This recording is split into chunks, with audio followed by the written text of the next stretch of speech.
Hello, welcome to the Autizzler, where we share fictional stories about people with social disabilities who succeed in romance even so. My name is Rob Fortune, and I hope you enjoy. The Autizzler, the Autizzler. The Autizzler, John, the at-times nonverbal whiz kid, Part 1. John knew from a lifetime of experience that opening his mouth was risky business. People are so judgmental. They ask you questions just to probe for weakness. They'll interrupt you to throw you off your game and then go in for the attack, he thought. Once the pressure was on, his speech impediment would come out, so he kept to himself and didn't say much for the sake of his own protection. But this was only half of it. He knew people saw him as unforgivably weird, but he longed to connect. He promised to himself that he would keep one eye open for the woman who could accept and love him for who he is. I'm more likely to be struck by lightning than to find her, but if she comes, I must accept her, he thought. Mary waited in line to buy her usual double espresso when she heard someone behind her say, "Fancy meeting you here." "Dylan, oh, I read your paper on Nietzsche. Interesting take," Mary said. "Oh, thank you," he replied. They gossiped about their philosophy teacher until their coffee orders were filled, and then they parted ways. Mary stood at a crosswalk when she heard someone behind her say, "Fancy meeting you here." "Paul, oh, I read your paper on Kant. Interesting take," Mary said. "Oh, thank you," he replied. They talked about how ugly the brick buildings in front of them looked until the crosswalk signal told them they could cross the street, and they walked to their philosophy class together.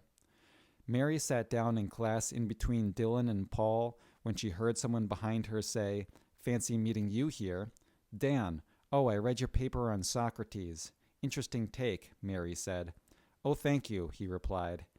Dan, Dylan, and Paul all smothered Mary with stories, questions, and attention. She loved this, at least for a while. Everything in moderation, right? Too much talking just feels like noise, Mary thought. And with time, she got an increasingly gnawing feeling that class is supposed to start. Where's the professor? Did he get in a car accident? Is class canceled? How long should I just wait here to find out? What if I leave and then the professor comes very late and this hurts my GPA? Mary wondered, looking around. That's when she noticed a man with short hair sitting in the corner, reading a copy of Walden. She scanned her memories. She knew that his name was John, that he came to class early and sat in the same spot each time, but she could not remember him ever speaking during class. She turned her attention back to Dan, Dylan, and Paul, who each seemed to inhale for the first time since starting this aggressive game of verbal tennis. "Where's the professor?" Dan finally realized. "He's 25 minutes late," Paul said.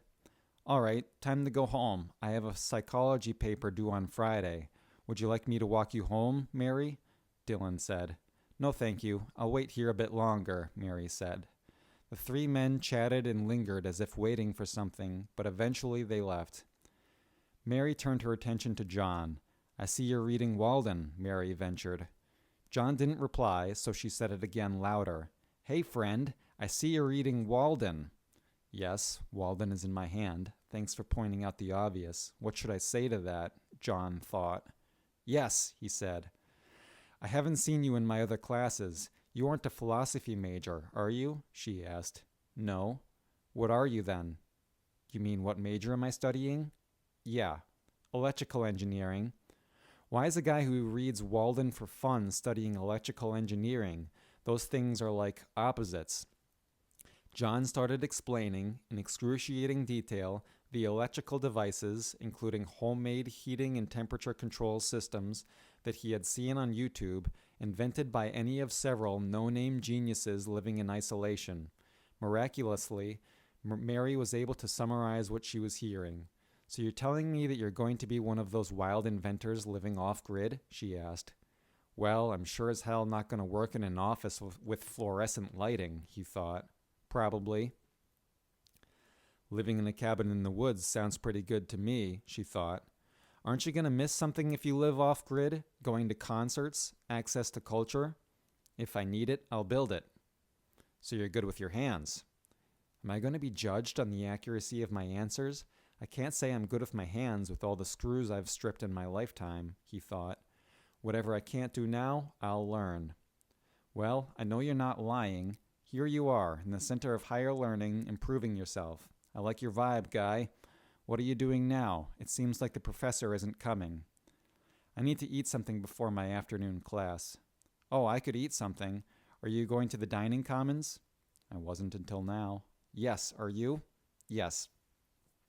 While eating, they got on the subject of past jobs. See, I like working. I don't like cleaning. In fact, cleaning makes me angry. But after cleaning, I feel relieved, like now my space doesn't bother me and I can pat myself on the back for a job well done. That's what it's like when I work alone. Working with people, however, that's a whole different story. Last summer I had a job, a physical labor job. People would ask me questions and I'd give my best, most thorough explanation. They'd play some trick on me to haze me, right? And I'd be like, aren't you just teaching me not to trust you, to question your commands? Isn't that bad when you're supposed to be my boss?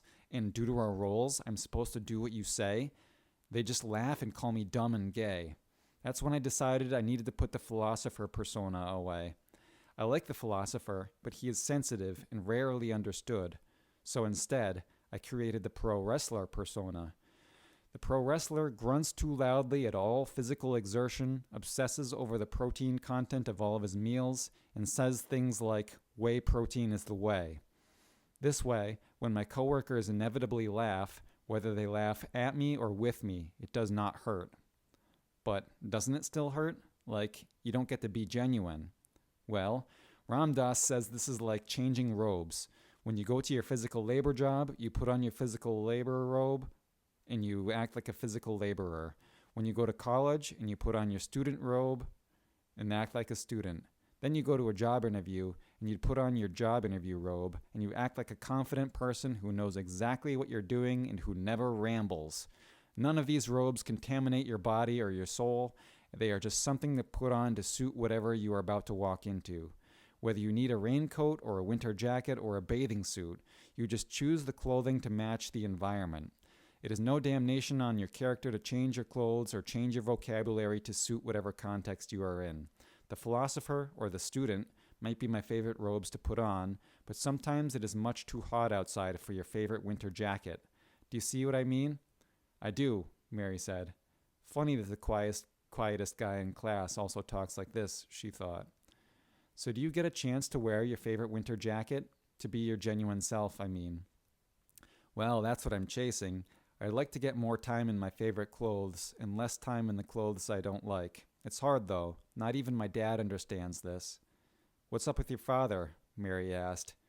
John described his childhood, in which he was pushed and punished for being unable to contain his rage and frustration during team sports, being unable to master his fear of heights or his aversion to cold, and his father's plan to toughen him up by literally or metaphorically throwing him into the deep end of the swimming pool, all of which seemed to hurt him and their relationship a great deal and did not seem to result in any success in any metric.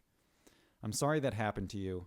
My dad was nice. He was an accountant, quiet, kind of a neat freak, like he got really worked up if the dishes were left in the sink for too long. You know what I mean? Mary said. Great, John thought.